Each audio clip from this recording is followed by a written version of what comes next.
कलम और अपिया के नाजरीन अस्सलाम वालेकुम। बाबा मोहम्मद जया खान साहब की किताब पिया रंग काला हाजिर है। अगर हमारी कोशिश अच्छी लगे तो वीडियो को लाइक और चैनल को सब्सक्राइब कीजिएगा और कमेंट में अपनी राय का इजहार ज़रूर कीजिएगा। मैं उठा, फौरन उनके कमरे में जाकर तुगरा उतारा और इनकी खिदमत में लाकर पेश कर दिया। वो अभी तक उसी अजनबी शख्स से बातें कर रहे थे। मुझे शदीद किस्म की परेशानी लाहक हो गई हुई थी कि आखिर ये कौन शख्स है जिसकी आवाज़ सुनते ही वालिद साहब की सुस्ती गुनूदगी गायब हो गई है और वो सब कुछ भूल इससे मैं वे गुफ्तगू और बड़ी खारी नियाजमंदी से जी जी कर रहे थे। जब वो गुफ्तगू से फारिग होकर टेलीफोन बंद कर चुके तो मैंने पहला सवाल जो अपने वालिद साहब से किया वो ये था कि अब्बा जी ये कौन था और उसके इस अंदाज से गुफ्तगू करने की क्या जरूरत पेश आई और वो क्या कह रहा था। वो मेरी तशवीश और सवालों को नजरअंदाज करते हुए मुझसे एक कैंची और कागज काटने वाली छुरी के तलबगार हुए। ये चीजें मुहैया कर देने पे उन्होंने मुझे एक नजर देखा और फिर सोचते हुए मुझे शोरूम से कुछ मखसूस फाइल्स लाने के लिए कहा। मैं सख्त जंजलाट में दफ्तर से बाहर आया। मुझे महसूस हो रहा था कि वो इस वक्त तनाई चाहते हैं, लेकिन क्यों? वो शख्स, टेलीफोन, तुगरा, छुरी, कैंची। जब मेरी बुद्धि में कुछ न आया तो मैं मजीद दिमाग पे कुछ जोर दिए बगैर इधर उधर के कामों में मसरूफ हो गया। 15-20 मिनट बाद उन्होंने मुझे फिर तलब फरमाया। जब मैं उनके दफ्तर में दाखिल हुआ तो वो बड़े खुश और चाको चौबंद किसी से टेलीफोन पर बात करने में मसरूफ थे। तुगरा सामने टेबल पे रखा हुआ था। बात खत्म करने के बाद वो मुझे तुगरा देते हुए बोले कि इसको वहीं पे जाके लटका दो। कमरे में पहुंचकर मैंने तुगरे को बगौर देखा तो वो पीछे से खोला गया था। बैक पेपर उतार कर दोबारा चिपकाया हुआ था, जैसे तुगरे को खोल कर कुछ निकाला या रखा गया हो। वो निकालने या रखने वाली चीज क्या हो सकती थी? जाहिर है कोई कागज नुमा पतली सी चीज ही हो सकती थी। अब मुस्तफा अली खान कदरे करीब होकर कहने लगा, खान साहब मैं आपको बताता हूँ कि वो चमड़े या चांदी के एक कागज की तरह का बारीक टुकड़ा था। वो एक लो थी जो या रज़ाक या गफार के तुगरे में बैक कवर के अंदर रखी हुई थी। और ये भी बताऊं कि टेलीफोन पे कौन शख्स था? चंद साथें वो मुझे गहरी नजरों से देखते हुए मुस्कुरा कर बोला, वो पुर इसरार शख्स आपके सिवा और कौन हो सकता था? मैं खिसियानी हंसी हंसते हुए कहने लगा, चलिए आपकी इस बात पे फूल चढ़ा देते हैं। अब आप फरमाइए कि इस तोलानी तमहीद से आपका क्या मकसद है और आप इतनी ड्रामाई कैफियत पैदा करके क्या कहना चाहते हैं? अब वो इजी होकर कहने लगा, कहना ये चाहता हूँ कि मैं उस दिन जान गया था कि आपने मेरे वालिद साहब को कोई नक्श या कोई मुकद्दस लो तैयार करके दी थी, क्योंकि कुछ अरसा पहले वालिद साहब अपने कारोबारी मसाइल में बुरी तरह गिरे हुए थे और उनकी एक जाती कमजोरी या खामी की वजह से जहाँ हमारे कारोबार को शदीद नुकसान पहुँचा था, वहाँ हमें इखलाकी और समाजी सतह पर भी खासी हजीमत का सामना करना पड़ा था। मुझे याद है कि वो लंदन से कई बार आपके पास पहुंचे और आपके साथ उनकी लंबी लंबी नशिस्तें हुआ करती थी। मैंने एक हल्के डीले से कहके के साथ उसकी कमर थपकते हुए कहा, माय डियर शर्लॉक होम्स, इन तमाम इंकशाफात में ये कहाँ साबित होता है कि तुगरे के पीछे वाकई कोई लो थी या लो मैंने ही उन्हें दी थी और उनका मेरे यहाँ आना और लंबी लंबी नशिस्तें, ये सब कुछ तो मेरे साथ रोजमर्रा होता रहता है। मुस्तफा साहब इन फजूल बातों को छोड़ें और फिरोजे के नगीने के सिलसिले में मेरी मदद फरमाएं। वो एड़ते हुए कहने लगा, खान साहब वो मेरी बशीर से मुलाकात के बाद लगभग 3 बरस मैंने आपकी मिन्नतें की कि मुझे कुछ लो के बारे में बताएं, मगर आप मुझे बराबर टालते रहे। अब भी आप मुझे कुछ बताना नहीं चाहते और आप चाहे कुछ भी कहें, माने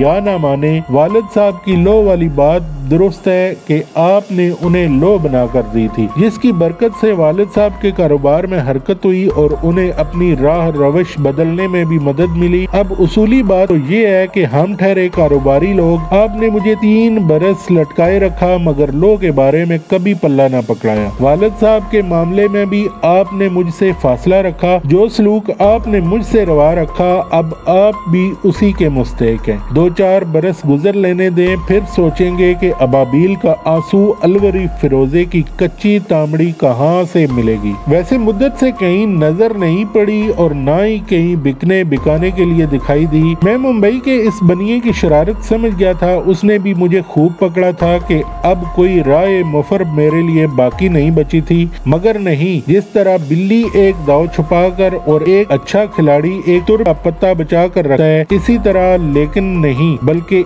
एक दरवेश की तरह जो कोई भी अमल या बात करने से पेशतर उसके अंजाम को अल्लाह की मशीयत से मुंसलिक कर देता है। अंदेशा इस सूदो ज़िया से लातल्लक हो जाता है। मैंने सेठ साहब को पुचकारते हुए कहा, अब तुम जब मरने मारने पे तुल ही गए हो तो हम भी बसद मजबूरी खुल जाते हैं। तुम जानते हो कि तुम्हारे वालिद साहब मेरे देरीना दोस्त है। हमारी दोस्ती लंदन के अदबी हलकों में परवान चढ़ी थी। मुश्ताक अहमद यूसी, ज़िया मुहियुद्दीन, साकी फारूकी, बख्श लैलपुरी, नून मीम राशद, बड़े शाह जी, जोहरा निगाह, शहाब कजलबाश, फहमीदा रियाज, महमूद हाशमी, मीर बशीर, ज़िया सरहदी, इफ्तिखार आरफ, कैसे कैसे नादर और नाबगा रोजगार लोग लंदन में जमा थे। हर रोज हर शब कहीं न कहीं कोई अदबी इल्मी सकाफी हंगामा जरूर बर्पा होता था। मुशायरों का भी आम रिवाज था। लंदन और इंग्लैंड भर में क्या मौकूफ यूरोप भर में कहीं न कहीं मुशायरे अदबी मुज़ाकरे मुनक्कद होते रहते थे। हम गाड़ियाँ बार बार वहाँ जाया करते, खूब अल्लाह गुला रहता और इस तरह दियारे गैर में बाम मिल बैठने के मौके मिल जाते और कुछ इल्मो अदब और जुबान की खिदमत भी हो जाती थी। तुम्हारे वालिद साहब भी खूब हिस्सा लेते थे। वो शायर तो नहीं थे, अलबत्ता शेर और शायर नवाज जरूर थे। मेरा तरन्नम से शेर पढ़ना उन्हें अच्छा लगता था। खूब दाद देते, सर दुनते।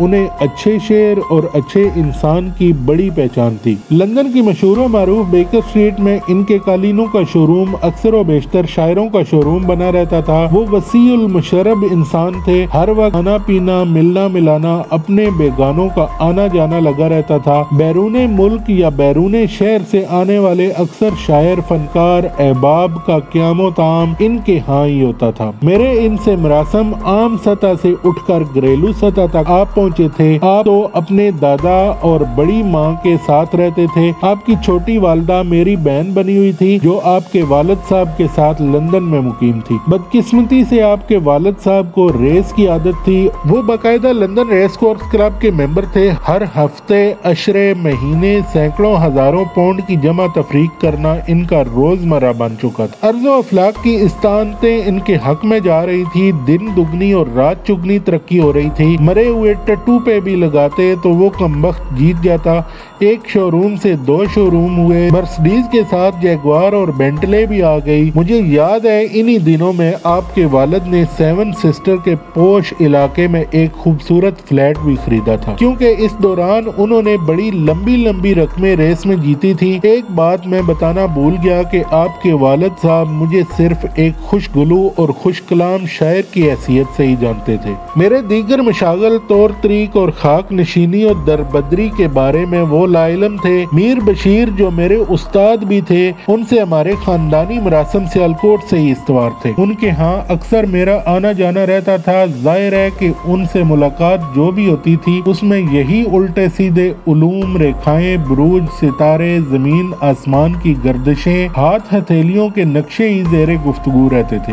आपके वालिद को कहीं बनक पड़ गई थी कि मैं भी उल्टे सीधे मामलात में दखल रखता हूँ। एक दिन उन्होंने मुझे पकड़ लिया और साथ घर ले गए, जबकि वो अपने दोस्तों को कभी अपने घर नहीं लेके जाते थे। क्राइडन में उन्होंने एक मकान सिर्फ दोस्तों के तसर्रुफ़ो क़याम के लिए मखसूस रखा हुआ था। रात खाने पीने से फारिग हुए तो कहने लगे, खान साहब मैंने आपको एक खास चीज दिखानी है। इसी घर से मैं आज आपको यहाँ घर लेकर आया हूँ। मैं ठिठका के अल्लाह खैर करे, वो कौन सी चीज है जिसे दिखाने के लिए मुझे बतौर खास घर पर मदऊ किया गया है, और वो भी रात को। वो एक आम आदमी की हथेली के बराबर 3 गोशा सागवान की एक पतली सी तख्ती काले रुमाल में लिपटी हुई जेब से निकालकर मेरे सामने धरते हुए कहने लगे, ये पवित्र जंतर मुझे मिथ्रा के एक महाज्ञानी ने बतौर खास तैयार करके दिया हुआ है। बकौल इनके इस जंतर को उन्होंने बड़ी लंबी तपस्या और जोखम के बाद तैयार किया था। 6-7 बरस गुजर गए हैं। हर शुक्रवार इसके दर्शन करते समय मैं इस पे नारियल का तेल चुपड़ता हूँ। वो दिन और आज का दिन मेरे यहाँ धन दौलत की कमी नहीं हुई।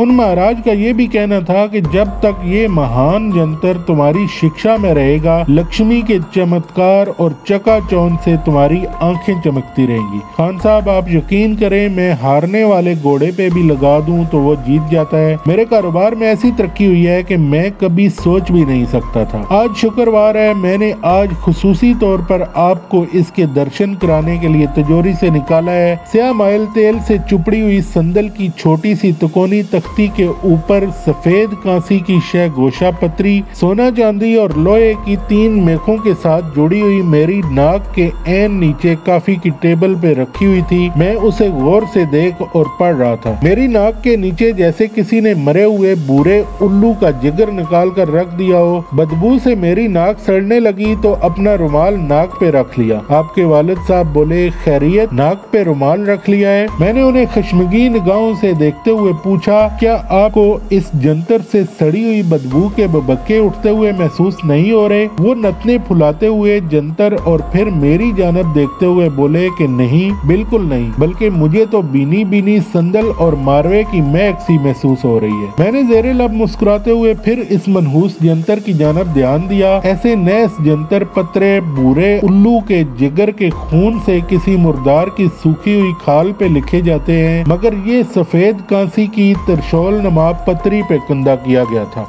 ऐसे जंतर पत्रे लक्ष्मी और काली देवी की पर्द जोत करके तैयार किए जाते हैं और फिर इन्हें एहतियात से किसी सूर्या और चंद्रमा ग्रहण के दरमियानी समय के दौरान हर चांद की घटती हुई रातों को चांदनी में रख कर मंत्र जोत किया जाता है। ये अरसा कई कई बरसों पे भी मोहित हो सकता है। वाज़ेह रहे कि चांद और सूरज के ग्रहण 2 किस्म के होते हैं, एक वो जो इंसानी आंख देख सकती है या जिनके असरात वाज़ेह तौर पर देखे और जाने जा सकते हैं। एक किस्म वो जिसे इंसानी आंख या अलाते बीन देख नहीं सकते और ना ही आम इंसान इनके असरात को महसूस और मालूम कर सकता है। ऐसे जंतर पत्रे गैर मामूली शोहरत और दौलत और ताकत हासिल करने के लिए हासिल किए जाते हैं, मगर ये त्रिशूल की शक्ल का जंतर जो सफेद कांसी की पत्री पे किंदा सोने चांदी और लोहे की कीलों से संदल की तिकोनी लकड़ी पे जड़ा हुआ था, एक मखसूस किस्म का था। ये सिर्फ और सिर्फ शैतानी जराए यानी नाजायज तरीकों से ही दौलत और शोहरत में बेपना इजाफे के लिए होते हैं। ये इंतहाई बदबूदार और करीउल मंजर होने के अलावा मरे हुए किसी बड़े से बिच्छू की तरह नजर आते हैं, लेकिन एक अजीब बात ये है कि जिनके पास होते हैं और जो इनके जेरे असर हो या जिन्हें वक्ती तौर पे ये इस्तिफादा पहुंचा रहे होते हैं, उन्हें ना तो इनसे घिन आती है और ना ही इन्हें ये बिच्छू दिखाई देते हैं। इस मनहूस जंतर पत्तर की एक बड़ी खबासत ये है कि जिसके पास हो उन्हें ईमान, यकीन और एतमाद की दौलत से तई दामन कर देते हैं। हर चंद के वक्ती तौर पर दौलत और शोहरत में इजाफे का बायस बनते हैं, लेकिन अंजामकार इनके 10 असौल और 10 चंडाल अपनी सफेद कांसी की विश हामिल के हालात में शामिल करके इसे किसी नागहानी हादसे, खौफो हरास या फिर खलले दिमाग में मुब्तला करके वासले जहन्नम कर देते हैं। आपके वालिद साहब ने मेरी खामोशी को महसूस करते हुए कहा, खान साहब, देखा आपने इस जंतर का चमत्कार। रेस कोर्स चला जाऊं, किसी क्लब, कैसीनो या कहीं दोस्तों में ताश पे बैठ जाऊं, हमेशा जेबे भर कर वापस लौटता हूं। इस करिश्मे वाले मुकद्दस जंतर की ज़ियारत कराने का मकसद ये था कि आप भी कारोबारी और इक्तिसादी तौर पर कुछ आसूदा दिखाई नहीं देते। मेरा आपसे भाईचारा भी है और दोस्ती भी। इस नाते अगर आप चाहें तो ये जंतर तजर्बे के तौर पर कुछ अरसा के लिए अपने पास रख सकते हैं। मुझे यकीन है कि आपके दिन भी फिर जाएंगे। मैं इसी मानी खेज हल्की सी मुस्कुराहट के साथ बातें सुनते हुए उनके चेहरे की जानब मुसलसल टिकटिकी बांधे देख रहा था। जब मैंने उनकी बात का कोई जवाब न दिया तो वो कदरे झंझला कर बोले, भाई आप मेरी बात सुन भी रहे हैं या यूं ही टिकटिकी बांधे मुझे घूर ही रहे हैं? मैंने नजरें हटाए और पलके झपकाए बगैर नीम गुनूदगी के आलम में कहा, सेठ साहब, मैं जिस महवियत से आपको देख रहा हूँ उससे कहीं ज्यादा तवज्जो और दिलचस्पी से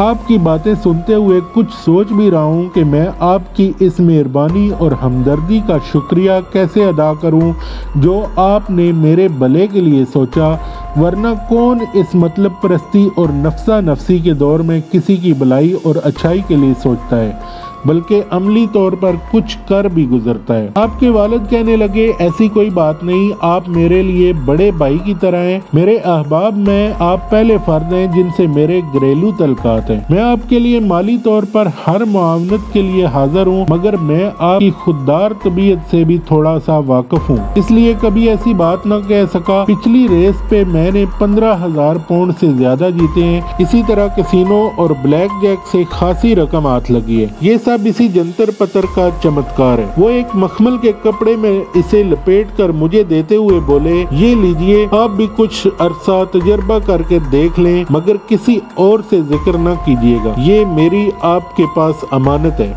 मैं बदिक्कत इस नहस जंतर को लेते हुए बोला, सेठ साहब, मेरी समझ में नहीं आ रहा कि मैं इसे क्या करूंगा। रेस जुआ तो मैं खेलता नहीं, सट्टा लॉटरी से भी कोई रगबत नहीं, जबकि इस करिश्माती जंतर के असल जोर इसी कबील के काम धंधों में जाहिर होते हैं। देखिए ना, आपका कालीनों का कारोबार है, जायज कारोबार, जायज आमदनो मुनाफा इस जंतर से होनी चाहिए, ना कि रेस जुए में, जो मेरी दानिस्त में जायज कमाई की झैल में नहीं आते। जाने से पहले हमारे वीडियो को लाइक कीजिए, कमेंट्स में अपनी राय दीजिए और चैनल को सब्सक्राइब कीजिए। मिलते हैं अपनी अगली किस्त में। अस्सलाम वालेकुम।